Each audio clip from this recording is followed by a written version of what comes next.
नमस्कार। 2030 या फिर 2040 तक भारतवर्ष का राजनीति, अर्थव्यवस्था, समाज और सरकार कैसा होगा? क्या भारत तेजी से बदल रहा है? क्या भारत का जेन अल्फा जो आने वाले कुछ दशक में 100% इस देश का वोटर हो जाएगा, वह इस देश की सोच को और सरकारों को, सरकार के गठन की प्रक्रिया को, सरकार की प्राथमिकता को या फिर राजनीति में आने वाले पूरे प्रोफाइल को ही बदल करके रख देगा? ये एक ऐसा विषय है जिस पर अभी बहुत शोध नहीं हुआ है, लेकिन आने वाले वर्षों में यह विषय इस देश की दिशा और दशा बदल कर रख देगा। दिल्ली में जेन के प्रोटेस्ट और उसके बाद रांची और अन्य राज्यों में स्टूडेंट्स एजुकेशन, परीक्षा की प्रणाली, क्वेश्चन पेपर के लीक होने, नौकरियों में धांधली आदि को लेकर लगातार आंदोलन कर रहे हैं। यूपी के कुछ स्कूलों में जेन अल्फा को आंदोलन करते हुए देखा गया। ये ट्रेंड क्या भारत के बदलते तस्वीर की कहानी बयां कर रहा है? आइए इस विषय पर एक विश्लेषण प्रस्तुत करते हैं। यह विषय बहुत रोचक है और बहुत दूरगामी प्रभाव डालने वाला भी है।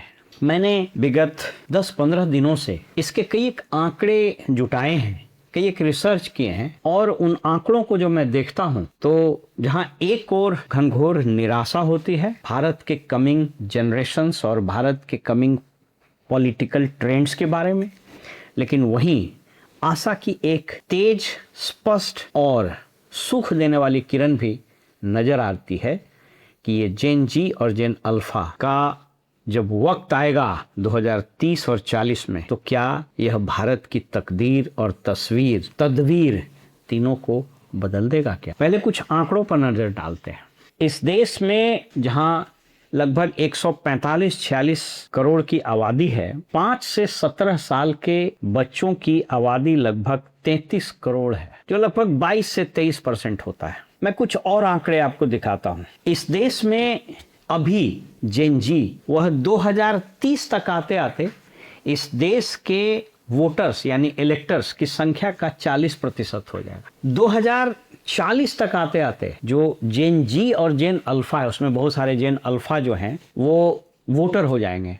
तो 2040 तक आते आते आज की तारीख में जो जेन जी और जेन अल्फा है, उसमें से जो लोग वोटर्स बनेंगे, जेन जी तो सब वोटर्स बन चुका होगा और जेन अल्फा भी बहुत बड़ी संख्या में वोटर बन चुका होगा, तो यह देश के टोटल इलेक्टर्स के 60% के आसपास हो सकता है। यानी 2040 का जो चुनाव होगा, 2030, 35 और 40, उसमें क्रमशः 40-45% से लेकर 60% तक इन बच्चों का रिप्रेजेंटेशन होगा जो उस वक्त वोटर बन जाएगा। एक दो और आंकड़े लेते हैं। इस देश में अभी जो नीति आयोग ने आंकड़े रिलीज किए हैं शिक्षा को लेकर, वो यह बताते हैं कि इस देश में गवर्नमेंट स्कूल में नामांकन लेने वाले बच्चों की संख्या अब 50% से कम रह गई है। यानी 50% से ज़्यादा बच्चे, मैं उन आंकड़ों को आपको दिखा देता हूँ, 50% से ज़्यादा बच्चे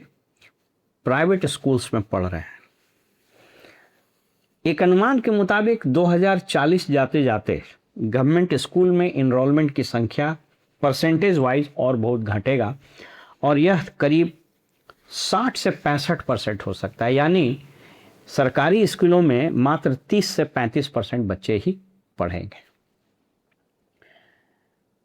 बहुत सारे NGOs, government organisations, international organisations जो स्कूल एजुकेशन पर रिसर्च करते हैं, वे बताते हैं कि भारत में जो प्राइवेट स्कूल्स, स्पेशली जो कॉरपोरेट स्कूल्स हैं और टिपिकल गवर्नमेंट स्कूल्स हैं, उसके एजुकेशन के स्तर में ज़मीन आसमान का फ़र्क है। मैं अभी हाल में 2-3 दिन पहले झारखंड और कुछ बिहार के अन्य इलाकों में इन्हीं सब मामलों में रिसर्च करने के लिए गया हुआ था। उस क्रम में बहुत सारे स्कूल्स भी मैंने विजिट किए। प्राइवेट स्कूल्स के नाम लेना उचित नहीं होगा, नहीं गवर्नमेंट स्कूल्स के नाम लेना उचित होगा। मैं डिस्क्लेमर देता चलूं कि मैं किसी कॉरपोरेट स्कूल का प्रमोशन नहीं कर रहा हूं, जो मैंने हकीकत देखी है वो मैं बता रहा हूं।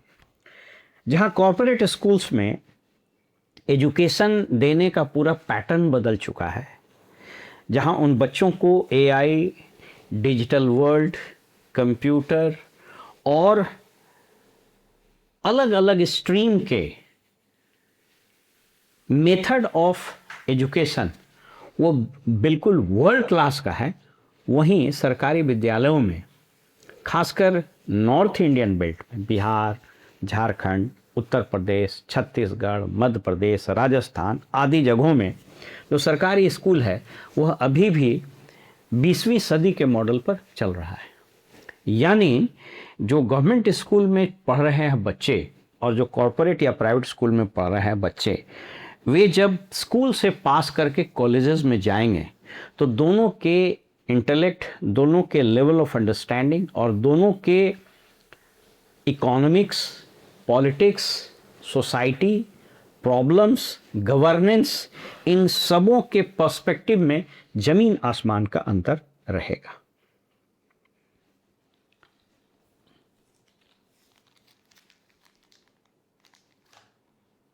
जमीन आसमान का अंतर रहेगा। मैं यह बात आपसे क्यों कर रहा हूं, इसको थोड़ा समझिए। अभी जो जेन जी के आंदोलन हुए, उसने इस देश के राजनीतिज्ञों और एडमिनिस्ट्रेटर्स, यानी जो गवर्नेंस का की बागडोर संभालते हैं, चाहे वो ब्यूरोक्रेट्स हो, चाहे वो पॉलिटिकल लीडर्स हो, उनमें और बच्चों में, खासकर जेन जी में, इवन मिलेनियल्स में भी एक टोटल डिस्कनेक्ट देखा गया। इन पॉलिटिशियंस को और इन ब्यूरोक्रेट्स को, जो टिपिकल 20वीं सदी का माइंडसेट लेकर अभी तक चल रहे हैं या चल रहे थे, ये इन बच्चों के साथ कम्युनिकेट क्यों नहीं कर पाए? उसका सीधा सा कारण ये था कि ये इन बच्चों का जो पर्सपेक्टिव था गवर्नमेंट पॉलिसीज और एग्जाम्स, एजुकेशन आदि को लेकर के, वो बिल्कुल एल्गोरिथम बेस्ड था। इन बच्चों से कम्युनिकेशन में जो पॉलिटिशियंस और गवर्नमेंट एस्टेब्लिशमेंट्स पिछड़ गया, उसका ये कारण था कि इन लोगों का typical mode of communication TV और सोशल मीडिया के फेसबुक, यूट्यूब आदि पर निर्भर था। सरकार को लगता था कि जो मेन मीडिया है, उसके एंकर्स, मेन मीडिया के मालिक, इन सबों के जरिए जो हम नैरेटिव्स चलाएंगे, वो नैरेटिव्स हम पूरे देश के मासेस को, इंक्लूडिंग द जेन जी, पर थोप पाएंगे। लेकिन ये बच्चे, इन लोगों को पता ही नहीं था कि मेन मीडिया, अखबार और टीवी को कब का देखना छोड़ चुके थे। इन बच्चों के गवर्नेंस, पॉलिसीज, गवर्नमेंट के डिलीवरी मैकेनिज्म, एजुकेशन सिस्टम आदि को समझने का एल्गोरिथम ही बिल्कुल अलग था। इनकी भाषा बिल्कुल अलग थी। जंतर मंतर या इवन रांची में या फिर जहाँ जहाँ प्रोटेस्ट हो रहे हैं, इन बच्चों के जो लैंग्वेज हैं वो न तो पुलिस को समझ में आ रहा है, न प्रशासन को समझ में आ रहा है, और इन नेताओं को तो बिल्कुल पल्ले नहीं पड़ रहा। इसलिए it was a total disconnect. इन चीज़ों को आपने महसूस भी किया होगा, देखा भी होगा। अब मैं जो आपसे बात करना चाहता हूं इस विषय पर, जो विवेचना प्रस्तुत करना चाहता हूं, उसके पर्सपेक्टिव को समझिए कि 2030, 35 और 40 में जो चुनाव होंगे, उन चुनाव में और उस वक्त तक इस देश की अर्थव्यवस्था, समाज, गवर्नेंस, पॉलिटिक्स, एजुकेशन आदि किस रूप में हमारे सामने आ चुका होगा। सबसे पहले आइए इस देश के एजुकेशन सिस्टम पर। 2030 से 40 आते आते इस देश में जो बच्चे टिपिकल गवर्नमेंट स्कूल में पढ़ रहे हैं, उनमें और जो प्राइवेट स्कूल्स में पढ़ रहे हैं, स्वाभाविक रूप से जो प्राइवेट स्कूल्स में पढ़ रहे हैं वे या तो मिडिल क्लास है, अपर मिडिल क्लास है या रिच क्लास है। गरीब के बच्चे आज की तारीख में भी वो सरकारी स्कूल पर ही निर्भर करते हैं। तो इस दोनों के एजुकेशन में इतना बड़ा गैप होगा, उसकी आप कल्पना नहीं कर सकते हैं। अब मैं इस पर बात नहीं कर रहा हूं कि सरकारों ने जानबूझकर एजुकेशन को क्यों बर्बाद किया, उस पर हम लोग कई बार बात कर चुके हैं। और अगर मैं रिकैप करूं तो मैं आपको बता दूं कि इसको इसलिए बर्बाद किया गया कि पॉलिटिकल पार्टीज को एक भीड़ चाहिए था, एक अंधभक्तों की टोली चाहिए था, जो 2 वक्त की रोटी और कुछ मासिक पेंशन और झंडा पोस्टर उठाने के लिए उसका काडर बन सके। इसलिए एजुकेशन सिस्टम को तबाह बर्बाद किया गया। दूसरा पर्सपेक्टिव ये था कि जब ये तबाह होंगे तो कॉरपोरेट स्कूल्स, प्राइवेट यूनिवर्सिटीज़ वगैरह फलेंगे फूलेंगे, इसमें प्राइवेट इन्वेस्टमेंट्स आएगा। शुरुआती दौर में गवर्नमेंट की यही पॉलिसीज़ रही, लेकिन उनको ये नहीं पता था कि ये जो रिफ्ट और ये जो गैप और ये दरार बढ़ती जा रही है वो कितना खतरनाक हो जाएगी। मतलब मैं आपको बताऊं कि 2035-40 तक आते आते आसमान ज़मीन का फ़र्क रहेगा। जहां सरकारी विद्यालय से पढ़े हुए बच्चे के एस्पिरेशंस, उसकी सोच, उसके नीड, उसके तौर तरीके ये बिल्कुल एल्गोरिथम बेस्ड, वो गवर्नेंस को स्पीड से, पॉलिसीज़ को ट्रांसपेरेंसी से, पुलिसिंग को सिटीजन सेंट्रिक होने से, गवर्नमेंट को बिल्कुल लेवल प्लेइंग फील्ड पर आने से देखेगा। वहीं इन स्कूलों से जो बच्चे पास होंगे वो टिपिकल सरकारी नौकरियों में भीड़, सरकारी योजनाओं में वजीफा प्राप्त करने और सरकारी योजनाओं में ठेकेदारी तक सीमित रहेगा। यानी इतना खतरनाक गैप होगा इस देश में 30-40 तक आते आते कि उसकी आप कल्पना नहीं कर सकते। यह देश तब तक बेरोजगारी के एक ऐसे टाइम बॉम्ब पर बैठा रहेगा कि एक चिंगारी इस देश में, समाज में इतना बड़ा विध्वंस पैदा करेगा कि शायद वो किसी भी सरकार के बूते की बात नहीं होगी कि उसको वो संभाल सके। अब आइए बात करते हैं हम गवर्नेंस की। 2030, 35, 40 तक आते आते अगर गवर्नेंस का यही मॉडल रहा तो गवर्नेंस टोटल कोलैप्स कर चुका होगा, क्योंकि हम जिन मॉडल पर, जिन धारणों पर अभी गवर्नेंस चला रहे हैं वह मोस्ट ऑफ द केसेस में कॉलोनियल लीगेसी का एक वेस्टीज की तरह है। अंग्रेज़ों ने जो चीज़ हमको दिए, गवर्नेंस के मोटे तौर पर मॉडल वही है, पुलिसिंग वही है, सिविल सर्विसेज वही है। आज भी समाज में आईएएस मतलब भगवान है, आईपीएस मतलब माई बाप है। तो पुलिस का और सिविल सर्वेंट का जो चेहरा है ये 2040 तक यह इन बच्चों से बिल्कुल अलहदा हो चुका होगा। उसको समझ में ही नहीं आएगा कि हम जो गवर्नेंस दे रहे हैं इन बच्चों को वो एक्सेप्ट क्यों नहीं हो रहा है। और आपने इस बार जंतर मंतर में तो एक ट्रेलर था, पूरी फिल्म तो अभी बाकी है। तो ये गवर्नेंस या तो सरकारें बदलेंगी, मैं उस पर आता हूँ, और अगर नहीं बदली तो 2035-40 तक आते आते गवर्नेंस का ये मॉडल बिल्कुल ऑब्सोलीट हो चुका होगा, बिल्कुल अप्रासंगिक हो चुका होगा। अब आइए पॉलिटिक्स में। पॉलिटिक्स में वोट बैंक की राजनीति यदि खत्म नहीं तो ब्लर्ड हो चुकी होगी। और इस वोट बैंक की राजनीति में जो 25 से 30% बच्चे गवर्नमेंट स्कूल्स में पढ़ करके निकलेंगे, बाई एंड लार्ज कुछ अपवाद हो सकेंगे, वह उस वोट बैंक का हिस्सा बनेंगे। वेयरएज ये जो बच्चे निकलेंगे, इन बच्चों को उस पर्सपेक्टिव में आप ढाल ही नहीं पाएंगे। कोई पॉलिटिकल पार्टीज, कोई गवर्नमेंट नहीं ढाल पाएगा। अगर गवर्नमेंट में, पॉलिटिक्स में अभी जो ट्रेंड है कि वही 60 साल, 70 साल, 75 साल, 80 साल, 85 साल के बूढ़े लोग पदों पर बैठे रहेंगे, राष्ट्रपति से लेकर प्रधानमंत्री, गवर्नर से लेकर मुख्यमंत्री और मंत्री से लेकर के और प्रधान तक, अगर ये लोग बैठे रहेंगे तो आप यकीन मानिए कि पॉलिटिक्स टोटली एलिनिएट हो चुका होगा। और ये मत भूलिए कि 60% वोटर्स ये जेन जी और जेन अल्फा 2040 तक हो चुके होंगे। जो इस पूरे पैटर्न को नकार चुका होगा। वो न तो वोट बैंक के पॉलिटिक्स में जाएगा, न कास्ट बेस्ड एलिजियंस में जाएगा, और न ही वो लुभावने नारों पर जाएगा कि 10,000 रुपये हम आपको देते हैं और 5 किलो अनाज देते हैं। वो सिर्फ गलियों और सड़कों को पक्कीकरण कर देने के नाम पर वोट देने के लिए तैयार नहीं होगा। वो इस पर तैयार नहीं होगा कि स्टूडेंट्स के लिए हम स्टाइपेंड बढ़ा देंगे।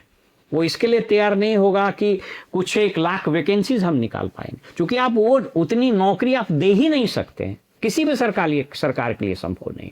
और जिस तरह का डेवलपमेंट, जिस तरह का गवर्नेंस, जिस तरह की इकोनॉमी हमने इस देश में डेवलप की है, यह सिर्फ सरकारी जॉब ओरिएंटेड बना दिया गया है पूरे यंग जनरेशन्स के लिए। अब आप सोच करके देखिए, ये 33 से 34 करोड़ जो अभी आबादी है, यह अगले 4 साल 5 साल में जब वो जॉब मार्केट में जाएगा, तो क्या यह संभव है किसी देश के लिए कि सबको सरकारी नौकरी दे दिया जाएगा?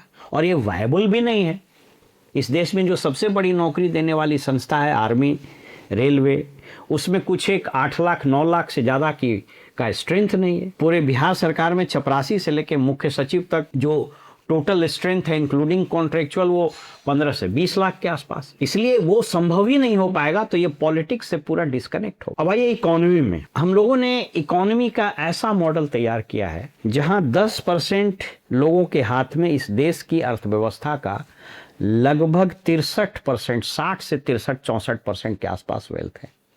और यह ट्रेंड अगर और आगे बढ़ा तो 40 तक आते आते एक अनुमान के मुताबिक इस 10% आबादी के हाथ में इस देश की 70 से 80% नेशनल वेल्थ रहेगा। यानी ये जो खाई है वो इतनी चौड़ी हो चुकी होगी कि यह एक स्थिति पैदा करेगा कि जिसको बांटना तो दूर है, जिसको देख करके डर लगेगा, बांटने की कोई हिम्मत नहीं कर सकेगा। गवर्नमेंट पर, गवर्नेंस पर और पॉलिटिकल लीडरशिप पर 2030 तक, अगर 30, 35, 40 तक अगर कोई व्यापक बदलाव इस पॉलिटिकल पार्टीज ने नहीं किया, विचारों के स्तर पर, ऑर्गेनाइजेशन में नए रक्त के प्रवाह को लाने के स्तर पर, इन ऑर्गेनाइजेशंस में पॉलिसीज और थॉट्स और डेमोग्राफिक डिविडेंड और सोशल प्रोफाइल के नाम पर व्यापक परिवर्तन अगर नहीं किया गया, तो आप यकीन मानिए कि ये सब लोग बिल्कुल इररेलेवेंट हो चुके होंगे, रिडंडेंट हो चुके होंगे। आपको बताते हैं कि ऐसा क्यों होगा। आप जरा सोच करके देखिए कि जो हमारे देश का गवर्नेंस है, और अगर मैं बिहार की बात करूं तो बिहार, यूपी वगैरह को मैं अगर अपने डिस्कशंस के सेंटर में लाऊं, तो आप सोच करके देखिए, इस राज्य का मुख्यमंत्री 7वां फेल है, इस राज्य का नेता प्रतिपक्ष 9वां फेल है, इस राज्य में जो मंत्री हैं, ऐसे ऐसे मंत्री हैं जो लिखा हुआ भाषण नहीं पढ़ पाता है। जो यंग लोगों को आप ला भी रहे हैं तो उसी डायनेस्ट पॉलिटिक्स के नाम पर। चिराग पासवान किसका बेटा है? क्या ये जेन जी, जेन अल्फा, ये जब पॉलिटिक्स में एक बड़ा रोल प्ले करेगा, जब 60% वोटर आ जाएगा, तो क्या लगता है ये लोग इससे कनेक्ट कर पाए? क्या लगता है कि कंगना रनौत, रवि किशन, मनोज तिवारी, तेजस्वी यादव, दीपक प्रकाश, ज्योतिरादित्य सिंधिया या इस तरह के जितने लोग हैं, इससे कनेक्ट हो पाएगा? नहीं, क्योंकि जिन नए जनरेशन्स को पॉलिटिक्स में लाया भी जा रहा है, तो वो फ्री मार्केट और फ्री सोसाइटी से तो लाया नहीं जा रहा। अभी आपने देखा बिहार में एक राजनीतिज्ञ है, वो अपने राज्यसभा चला गया, पत्नी को टिकट पर जिता दिया, बेटा को एमएलसी बना के, पहले भी मंत्री रहा, उसके बाद फिर एमएलसी बनाया गया और वो मंत्री कंटिन्यू कर रहा है। चिराग पासवान क्या किसी योग्यता के आधार पर बने हुए हैं मंत्री? जीतन राम मांझी का पूरा खानदान क्या किसी योग्यता पर बना हुआ है? और ये सब के लिए है, मतलब किस पार्टी का नाम लीजिए। तो ये कहने का तात्पर्य है कि 2030-40 तक आते आते इस पॉलिटिकल लीडरशिप से यह पूरा 60% इलेक्टर्स टोटली डिसकनेक्टेड हो चुका होगा। ऐसे में क्या होगा? ऐसे में ये पूरा गवर्नेंस का जो मॉडल है वो कोलैप्स कर। अब आप कल्पना करके देखिए कि जिस देश का 60% आबादी या 60% वोटर वो पॉलिटिकल लीडर्स को एक्सेप्ट ही नहीं करता हो, जिस देश का 60% वोटर पॉलिटिकल लीडरशिप और उसके पॉलिसीज से बिल्कुल डिसकनेक्टेड हो, गवर्नेंस से डिसकनेक्टेड हो, इकोनॉमिक मॉडल से डिसकनेक्टेड हो, वो देश कैसे चल सकता है? यानी 40 में यह देश एक भयानक पॉलिटिकल, सोशल, इकोनॉमिक क्राइसिस से गुजरने वाला है। और जो पॉलिटिकल पार्टीज हैं, चाहे वो कोई भी हो, चाहे वो भाजपा हो, चाहे कांग्रेस हो, चाहे रीजनल पॉलिटिकल पार्टी हो, ये सब इस चीज से बेपरवाह है और ये सब कॉस्मेटिक एक्सरसाइज कर रहा है। मैं आपको कुछ एग्जांपल दे देता हूं। मोदी जी इंस्टाग्राम पर आ गए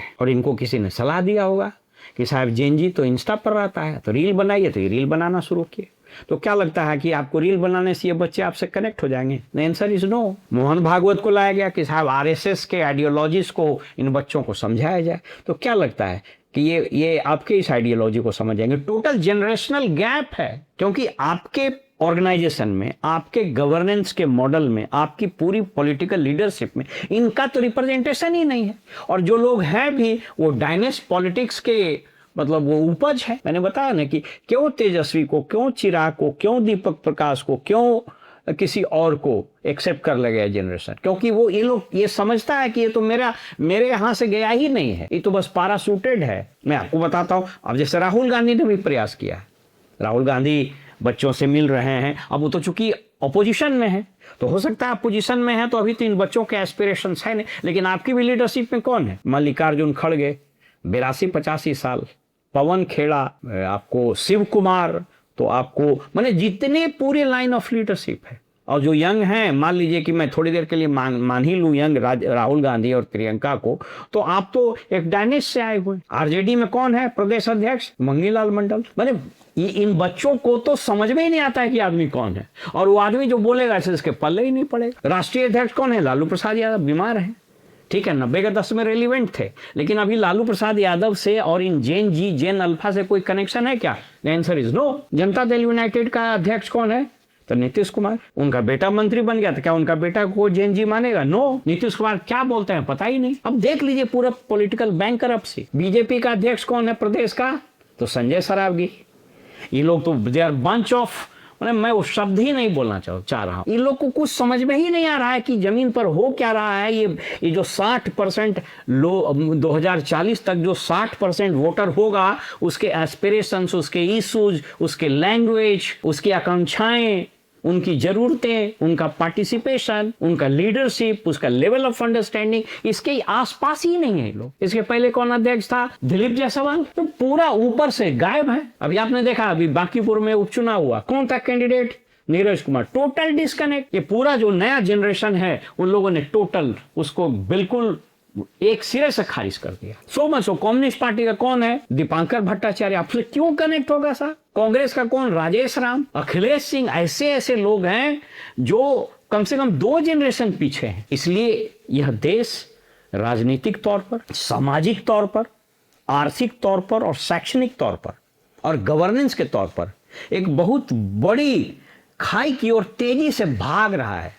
This country is moving towards a Bermuda Triangle, एक ट्रैप की तरफ भाग रहा है 80-90 की स्पीड से। और जो इसका ड्राइवर है, जो ड्राइविंग सीट पर बैठा हुआ है, पॉलिटिशियंस और ब्यूरोक्रेट, इसको कुछ समझ में ही नहीं आ रहा है कि इस देश को कहां ले जा रहा है। अगर आने वाले 2-4 वर्षों में ये नहीं चेता तो सोचिए क्या हाल होगा। अब आइए प्रेस और जुडिशरी में। ये जुडिशरी में बैठे हुए लोग, आपने देखा ना कि सीजेआई की ऐसी हरकत कि ये लोग पूरा अपना विश्वसनीयता खो दिया। क्यों खोया? मैं इस बात से सहमत नहीं हूं कि शायद चीफ जस्टिस के मन में कोई दुराग्रह होगा, लेकिन उनको तो भाषा ही नहीं समझ में आ रहा है ना जैन जी के, उसके एस्पिरेशन ही समझ में नहीं है। ये लोग तो पैराशूटेड है, कुछ फैमिली में से उठ करके आ गया, जज बन गया। अभी भी वही हो रहा है।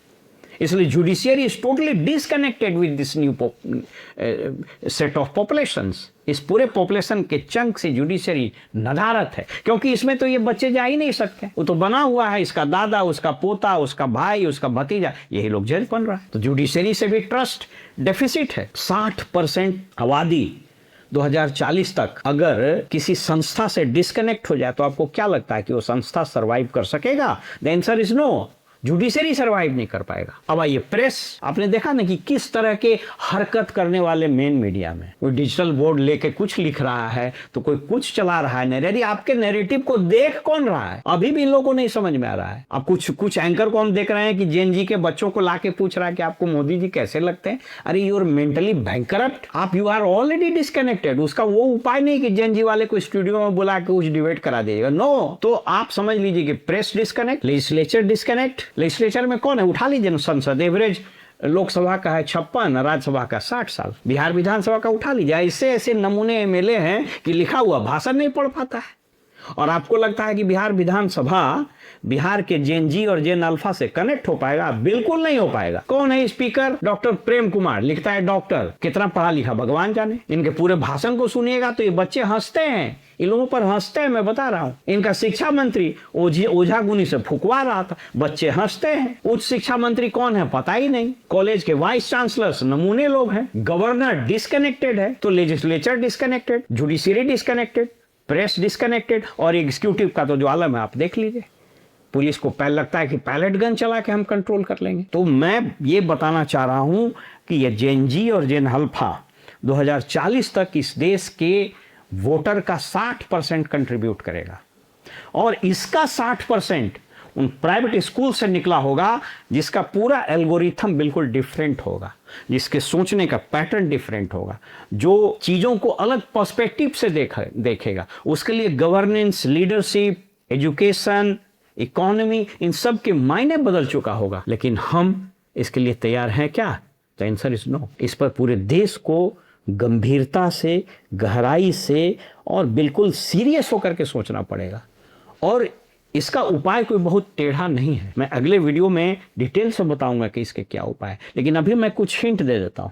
इन पॉलिटिकल लीडर्स, ये जो नासमझ पॉलिटिशियंस हैं, इनके दिमाग में ये बात जानी चाहिए, सभी पार्टीज ये समझ लें कि आपको अपने ऑर्गेनाइजेशन में, इस जेन जी में जो लोग आ रहे हैं, उन लोगों को फ्री सोसाइटी से, यानी पिक एंड चूज डायनेस्ट वाला ने उठा के लाना पड़ेगा।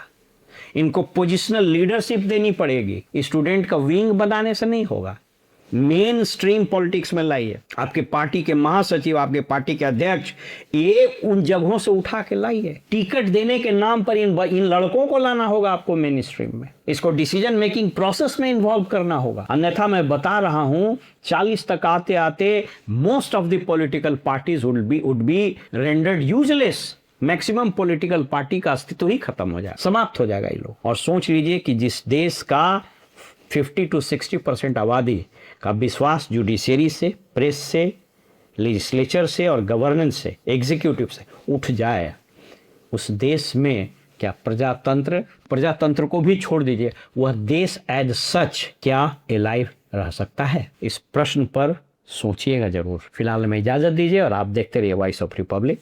नमस्कार।